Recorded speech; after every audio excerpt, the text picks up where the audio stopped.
Now that we have our X-axis carriage assembly and our initial subassembly, it's time to put these together. What we are going to do is face the QR code side towards the front side. I'm going to bring this down onto the assembly. But while we are bringing it down, one thing we need to make sure is we are able to mount the lead screw onto this nut that's mounted to our motor carriage. So what we are going to do is we're going to move it up and move the lead screw so that it's aligned.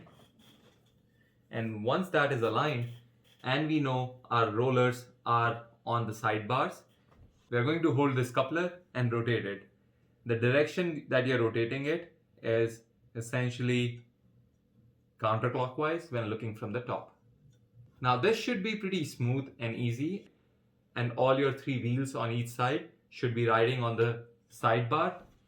Similar to how we adjusted the tightness and the free movement of our extruder assembly, we can adjust the same thing for the wheel carriage here by again grabbing the one wheel. Let me show that. By grabbing the one wheel, which is right here, using the wrench and again tightening or loosening it so that it's more free to move. So for example, if I rotate it clockwise, I'm tightening it. I'm bringing this wheel close to the sidebar. While I'm rotating it counterclockwise, I'm moving it away and loosening it. So you may want to try, in case you see this is hard to mount, you may want to assemble this and try to change this so that you can figure out where is that optimum resistance so that it's not really hard to move and it's not wobbling around either. By default, when you get this entire assembly, it should be configured so that it should work as is. This is just a step that you may have to take in case there is enough resistance here. So now that we have our X-axis carriage assembly mounted, we'll bring our X-axis carriage assembly all the way down and mount the top bar. The top bar goes onto the sidebar such that the bigger holes that you see on each side are the ones which are pointing towards the ceiling. And we'll just drop it here. Take our M525 screws and start mounting this.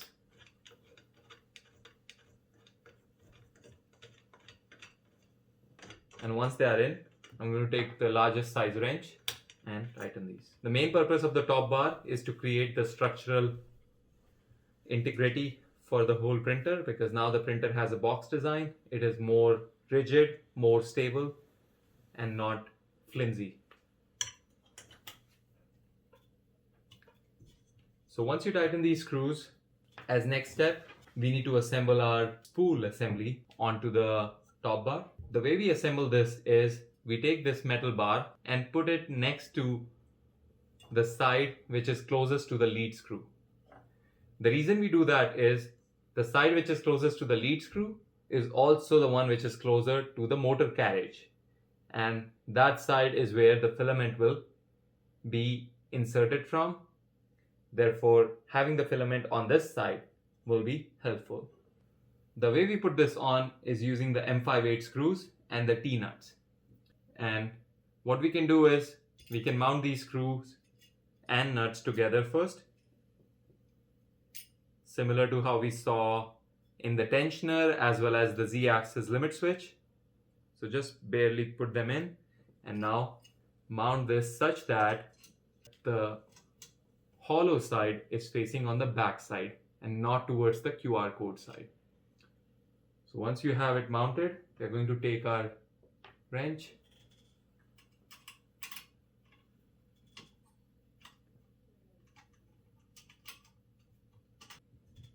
Once you have this all tightened up, we are going to take the spool rod, mount it on one side, take the nut clip that we have, pass it through this, and just rotate it by hand, and there you have this spool holder assembly done. Couple of steps that we have remaining here. One of them is we need to put these caps on the two sides of our top bar to prevent sharp edges from being exposed. And one last step that we have remaining is we need to put this pneumatic valve onto the extruder motor. So this valve essentially screws onto this side of the motor.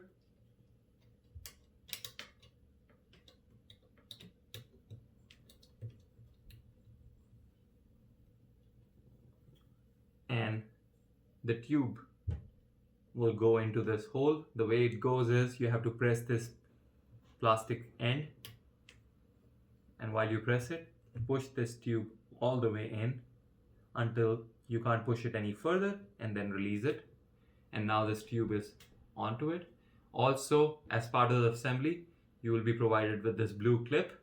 This clip helps lock the position of this plastic feature so that no one can press it once this tube is in. So we'll put this clip on, and now I can't press it. This tube is all the way in. So after you put the blue clip on, now this completes the entire mechanical assembly of the printer. The only last step remaining is making sure all the cables are mounted to the respective terminals